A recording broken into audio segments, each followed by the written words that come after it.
Hier, 8 mars, l'humanité a célébré la Journée internationale des femmes, une occasion pour la communauté internationale de faire un bilan sur la situation des femmes, mais aussi de revendiquer l'égalité des droits entre hommes et femmes dans la société. Le thème retenu cette année par les Nations Unies pour fêter l'événement est une promesse, il est temps de passer à l'action pour mettre fin à la violence à l'égard des femmes. En Guinée, cette journée sera célébrée en différé et jeudi, la première dame de la République s'est adressée aux femmes dans une déclaration. Les Nations Unies se disent engagées dans la voie du respect des droits de la femme. L'organisation internationale a fait dans ce sens une déclaration traduite en Guinée par la représentante de l'UNFPA, un même engagement contenu dans le message de la ministre des Affaires sociales, de la promotion féminine et de l'enfance. Il n'est un secret pour personne, bon nombre de femmes vivent dans des conditions très précaires. Pour inverser cette tendance, plusieurs femmes ont opté pour l'entrepreneuriat et la politique pour réclamer leurs droits et occuper une place honorable dans la société guinéenne, notamment à des postes de décision à la faveur de cette journée internationale des femmes. L'épouse du Premier ministre avec ses sœurs de l'Alliance des Églises et Missions évangéliques de Guinée a organisé hier vendredi une cérémonie de prière pour la paix et la consolidation de l'unité nationale. Des vivres et des médicaments pour 2 orphelinats de Conakry. C'est un don des travailleuses d'Ecobank sous la tutelle de la direction générale de cette institution bancaire. Elles entendent par ce geste reconnaître les efforts de ces centres dans la prise en charge et l'encadrement des enfants vulnérables. Un don pour célébrer la fête de la femme.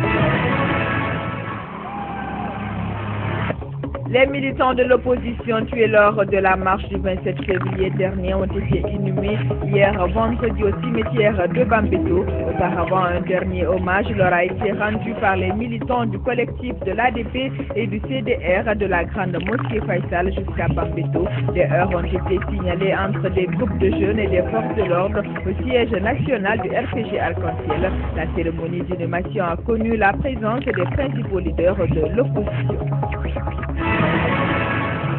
Le grand marché de Madina a repris ses activités hier vendredi après une période de trêve due à l'insécurité, un début de reprise d'activité qui fait suite à l'appel du Goa groupe organisé des hommes d'affaires. Mais l'affluence n'était pas au rendez-vous.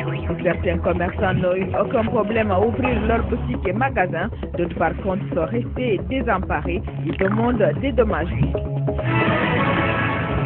Le patronat de Guinée regrette les dégâts causés aux opérateurs économiques lors des récentes émeutes à Conakry. Dans une déclaration hier vendredi, il a présenté ses condoléances aux familles des victimes.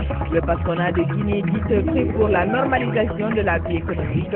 Toutefois, il invite les opérateurs économiques à éviter de s'associer à toute idée tendant à compromettre le cours normal de leurs activités.